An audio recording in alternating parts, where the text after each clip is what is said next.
दोस्तों नमस्कार। स्वागत है आपका हमारे इस यूट्यूब मंच पर। तारीख थी 23 मार्च 2023। खचाखच भरा हुआ सूरत का डिस्ट्रिक्ट कोर्ट और वहां से एक फैसला आता है। फैसला ये आता है कि 4 बार के उस वक्त चौथी बार के लोकसभा सांसद राहुल गांधी को एक व्यक्ति की डिफेमेशन यानी एक व्यक्ति की अवमानना के मामले में 2 साल की सजा सुना दी जाती है। 2 साल के लिए सजायाफ्ता करार दे दिया जाता है और उनकी सदस्यता रद्द हो जाती है। आज इस घटना को तकरीबन 25 महीने बीत गए, लेकिन 25 महीने बाद आज उसकी चर्चा हम क्यों कर रहे हैं? आखिर क्या कारण है कि चौथी बार के उस वक्त सांसद रहे, जो अब 5वीं बार के सांसद हैं, राहुल गांधी की सजा की चर्चा हम कर रहे हैं? तो कारण दरअसल यह है कि आज एक खबर आई और वो खबर सबको चौंकाने वाली है। भारतीय जनता पार्टी के एक सांसद हैं, उनका इतिहास भूगोल भी आपको बताऊंगा, और उन सांसद का नाम है निशिकांत दुबे। निशिकांत दुबे ने एक मीडिया पोर्टल से बात करते हुए यहां तक कह दिया कि इस देश में जो गृह युद्ध जैसे हालात बन रहे हैं उसके लिए जिम्मेदार सीजेआई संजीव खन्ना साहब है। ये बात निशिकांत दुबे कह रहे हैं। और जब निशिकांत दुबे ने इतना बड़ा आरोप संजीव खन्ना पर लगा दिया, उसके बाद क्या अवमानना का यह मामला नहीं बनेगा? क्या कानून सिर्फ राहुल गांधी के लिए ही रहेगा? और सीजेआई को अवमानना, सीजेआई के ऊपर गृह युद्ध फैलाने का आरोप आप कैसे लगा सकते हैं? गृह युद्ध के लिए उन्हें जिम्मेदार कैसे बता सकते हैं? क्या इस देश में न्यायपालिका सरकार चलाती है? क्या इस देश में न्यायपालिका एग्जीक्यूटिव ऑर्डर पास करती है?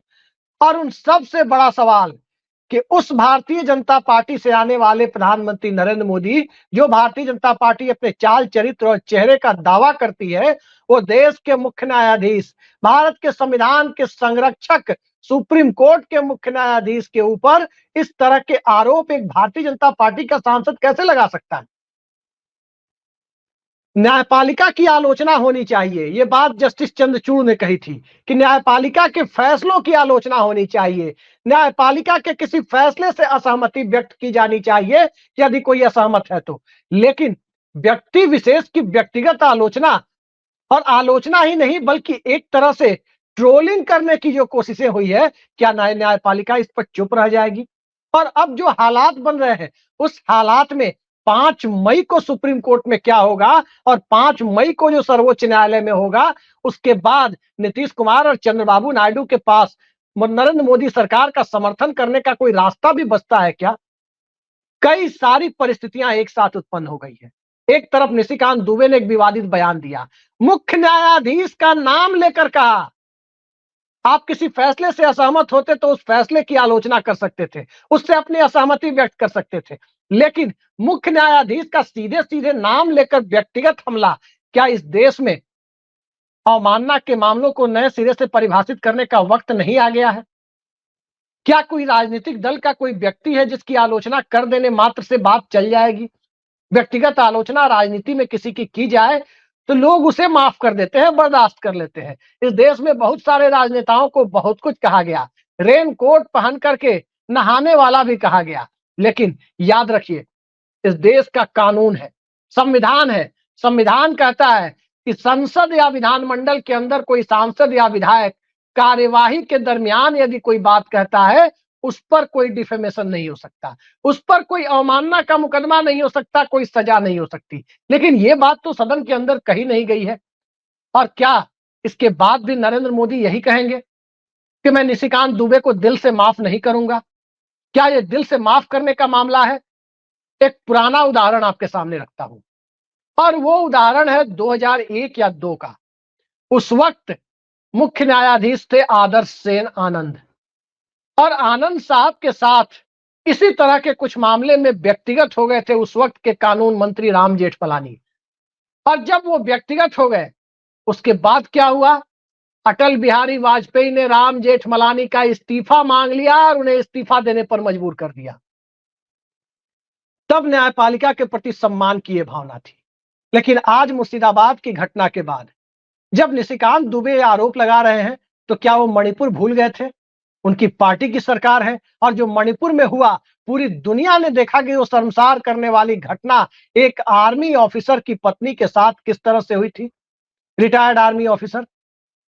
पूरी दुनिया ने देखा कि मणिपुर में किस प्रकार से मानवाधिकारों का उल्लंघन हो रहा था, किस प्रकार से डिग्निटी ऑफ लाइफ को पूरी तरह से कुचला जा रहा था।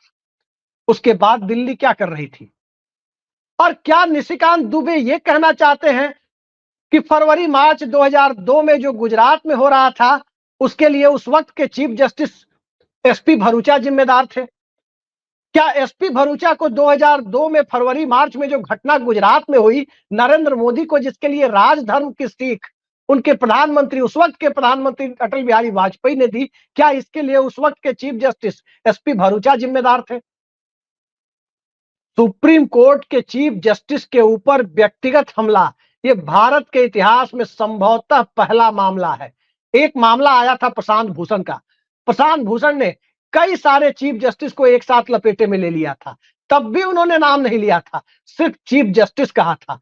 लेकिन तब मामला कोर्ट में गया और कोर्ट में अंततः उन्हें 1 रुपए की सजा हुई थी, 1 रुपए का फाइन भरना पड़ा था।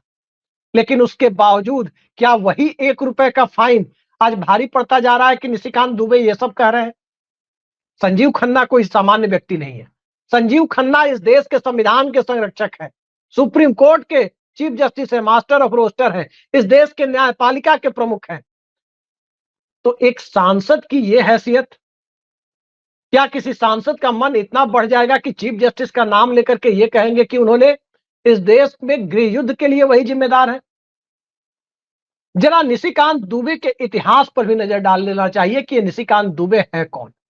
ये निशिकांत दुबे एक समय में 95 के विधानसभा चुनाव या 96 का लोकसभा चुनाव था, उस वक्त भाजपा समता गठबंधन में अविभाजित बिहार में भागलपुर इलाके में मंच पर टेंट वगैरह की व्यवस्था करते थे। एक समय में गोविंदाचार्य के साथ हुआ करते थे और एक दौर ऐसा भी आया कि एक बड़ा कॉर्पोरेट ग्रुप है एसआर ग्रुप, एसआर ग्रुप में भी जाकर वहां पर नौकरी करने लगे थे और एसआर ग्रुप से सीधे गोड्डा लैंड हो गए झारखंड में। 2009 के लोकसभा चुनाव में राजनाथ सिंह ने पता नहीं कौन सी प्रतिभा इनमें देखी कि इन्हें लोकसभा का टिकट दे दिया, तब से ये लगातार चौथी बार के सांसद वहां पर है। और सांसदों की सदस्यता खत्म करने के मामले का भी एक प्रसंग इनसे जुड़ा हुआ है। सभी जानते हैं कि संसद में किस तरह से उटपटांग और उल जुलूल बातें करते रहते हैं। आज की समस्याओं की जगह मोहम्मद गोरी और मोहम्मद गजनवी पर चले जाते हैं। आज की समस्याओं पर वो कितनी चर्चा करते हैं वो सभी देखते हैं। लेकिन निशिकांत दुबे, जब महुआ मोइत्रा प्रकरण आया, हीरानंदानी वाला प्रकरण, उस दौर में महुआ मोइत्रा की सदस्यता खत्म किए जाने की सिफारिश करने वाले सांसदों की टोली के मुखिया निशिकांत दुबे हुआ करते थे। उसके आधार पर महुआ मोइत्रा की सदस्यता खत्म हो गई। कुछ महीनों के बाद लोकसभा चुनाव हुआ, वो फिर जीत कर आ गई। निशिकांत दुबे भी जीत कर आ गए और निशिकांत दुबे जब जीत करके आ गए, उसके बाद अब उनका बयान देखिए कि किस प्रकार का आ रहा है। राहुल गांधी पर वो व्यक्तिगत टिप्पणियां करते रहते हैं, कांग्रेस के लोगों पर वो हमले करते रहते हैं और जिस प्रकार से निशिकांत दुबे की भाषा निकलती है, उस भाषा में एक बात और जोड़ दूं, पिछले साल उन्होंने आजमगढ़ के बारे में एक खास समुदाय वर्ग से जोड़कर आजमगढ़ के बारे में कोई बेहद गंभीर टिप्पणी कर दी थी। क्या कोई सोच सकता है इस देश के किसी भी विभाग के लोग, चाहे वो इस देश का कोई भी इलाका हो, उत्तर से दक्षिण या पूरब से पश्चिम तक, उसके बारे में किसी तरह की बातें कोई करे तो वहां के लोग क्या इसे बर्दाश्त कर लेंगे? और क्या ऐसी बातें किसी इलाके के बारे में कहने का किसी को हक है? निशिकांत दुबे ये कहते हुए पाए गए थे। अब वो मामला आगे बढ़ते बढ़ते देश के चीफ जस्टिस तक पहुंच गया और एक ऐसे दौर में चीफ जस्टिस तक पहुंचा है जहां वक्फ बोर्ड के 3 मामलों पर, वह नए वक्फ संशोधन कानून के 3 मामलों पर सुप्रीम कोर्ट ने रोक लगा रखी है। सुप्रीम कोर्ट ने रोक लगा रखी है केंद्र सरकार को अपने संशोधन के पक्ष या विपक्ष में तर्क देने के लिए 7 दिन का समय दिया है। उसके बाद उस तर्क पर अपना जवाब देने के लिए याचिकाकर्ताओं को 5 दिन का समय दिया है और फिर 5 मई को दोपहर 2 बजे सुनवाई की अगली तारीख तय की है। क्या होगा 5 मई को? 5 मई को आखिर होगा क्या सुप्रीम कोर्ट में, जब सुप्रीम कोर्ट से सीधे सीधे टकराहट मोल ले रहे हैं? पहले भी लोगों ने न्यायपालिका की आलोचना की है, होनी भी चाहिए, मैं भी कहता हूं होनी चाहिए। न्यायपालिका को आलोचना से परे नहीं रखना चाहिए, लेकिन फैसलों के आधार पर, न कि व्यक्तिगत। निशिकांत दुबे ये भी कह सकते थे कि वह कानून पर जो फैसला आया है, उस फैसले से वो असहमत है, उस फैसले की वो आलोचना कर सकते थे। उसमें 3 बेंच थे, उसमें 3 जज थे उस बेंच में, अकेले संजीव खन्ना नहीं थे। पीवी संजय कुमार और केवी विश्वनाथन भी उस बेंच में थे।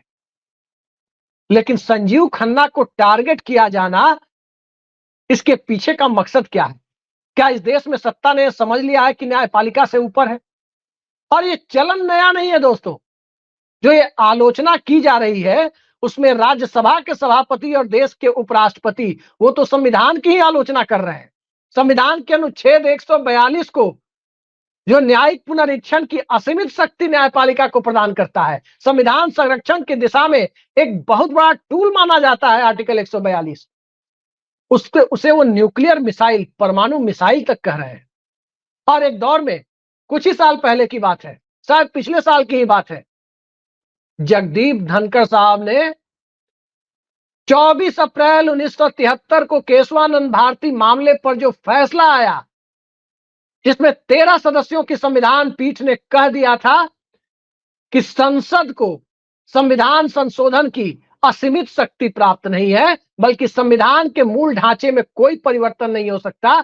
मूल ढांचे में कोई परिवर्तन नहीं होगा, यानी संविधान का जो मूल ढांचा है, इस देश का जो मूल ढांचा है, धर्मनिरपेक्ष स्वरूप, न्यायिक स्वतंत्रता, संसदीय व्यवस्था, मानवाधिकार, मूल अधिकार, इन सब को प्रतिबंधित करने की दिशा में, या संघीय ढांचा, इन सब को लेकर कोई संशोधन नहीं हो सकता।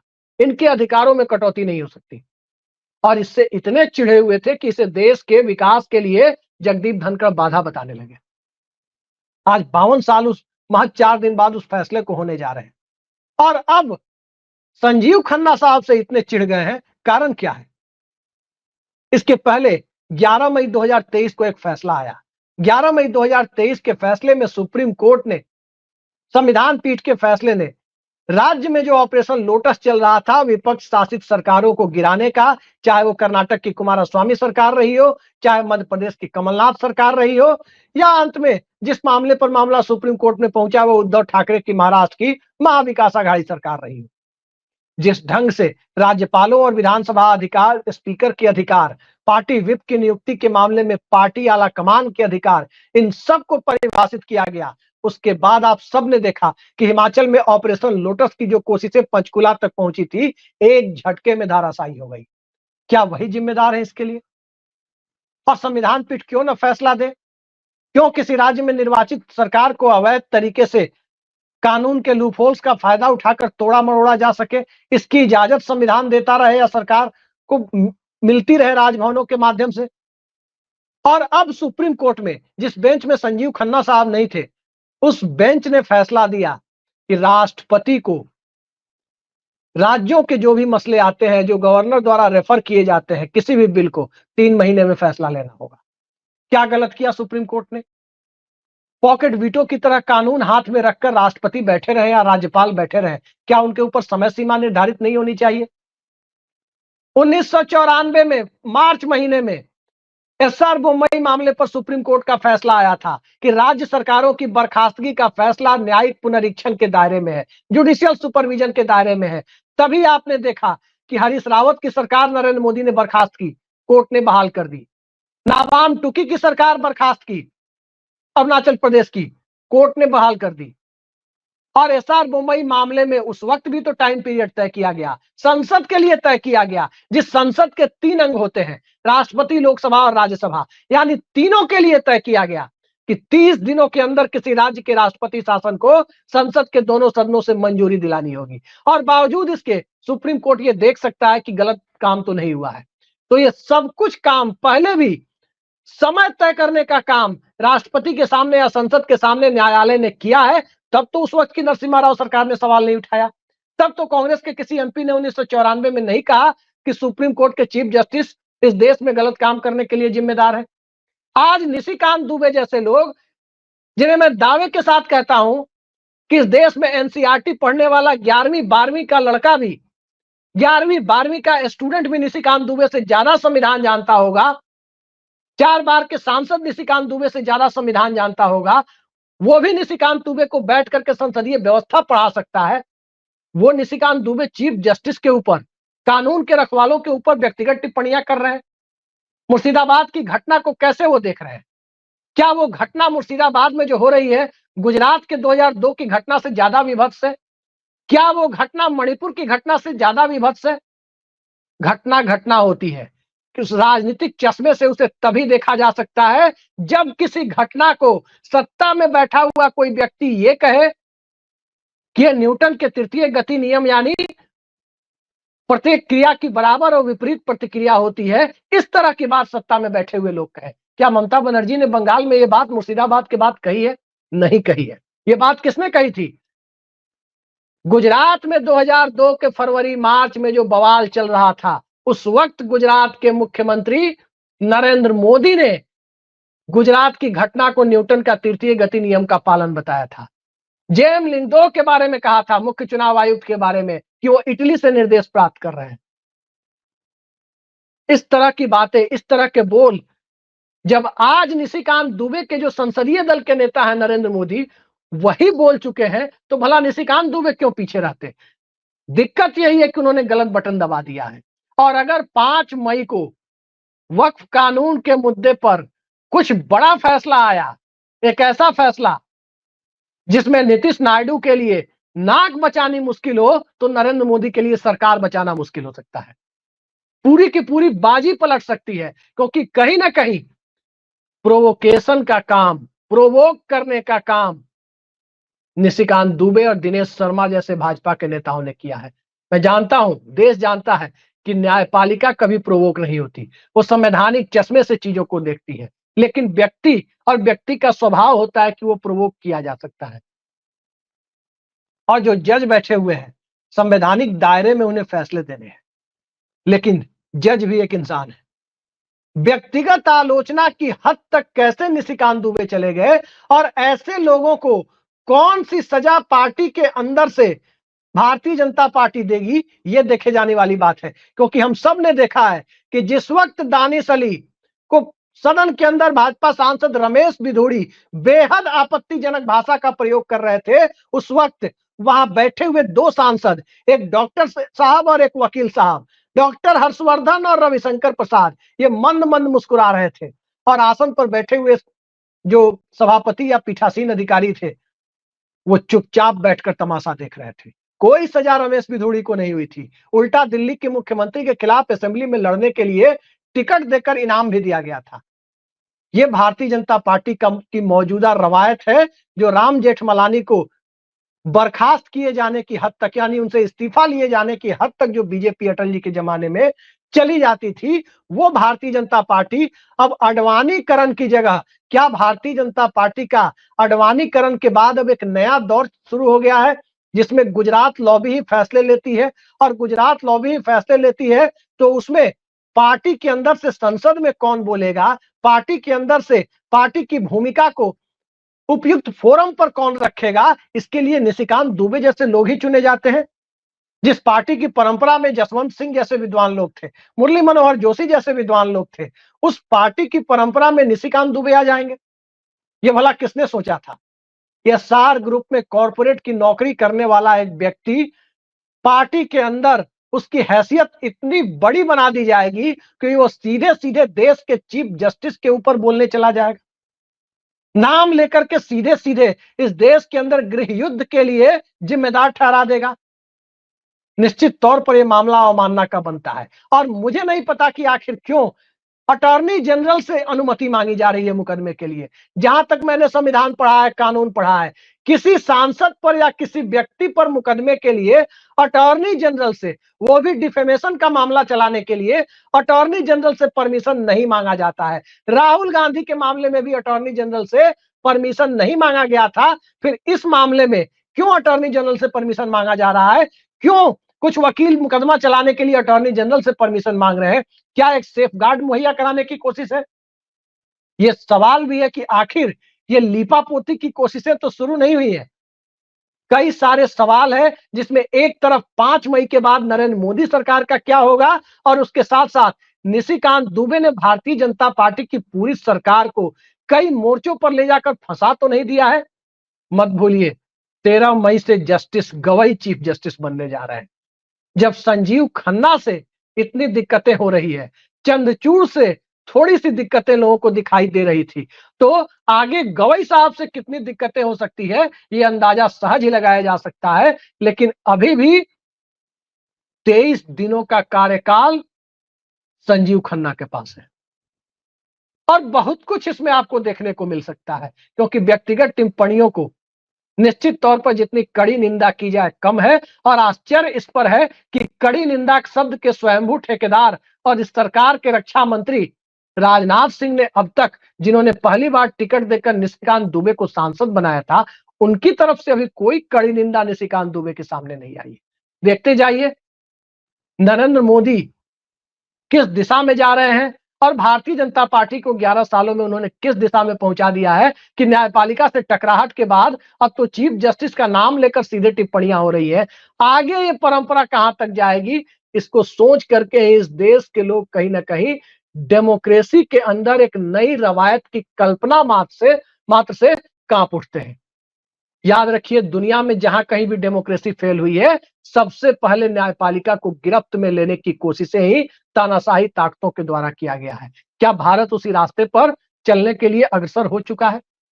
इंतजार कीजिए, वक्त को थोड़ा वक्त दीजिए और देखते जाइए अमृत काल के इस अमृत का और कितना बड़ा विष इस देश का आम लोग जो पी रहे हैं, वो इस सिस्टम को भी कितना पीना पड़ता है, लोकतांत्रिक व्यवस्था को कितना पीना पड़ता है और संवैधानिक व्यवस्था को चलाने वाले मूलभूत तत्वों को कितना पीना पड़ता है। आज के लिए इतना ही। नमस्कार।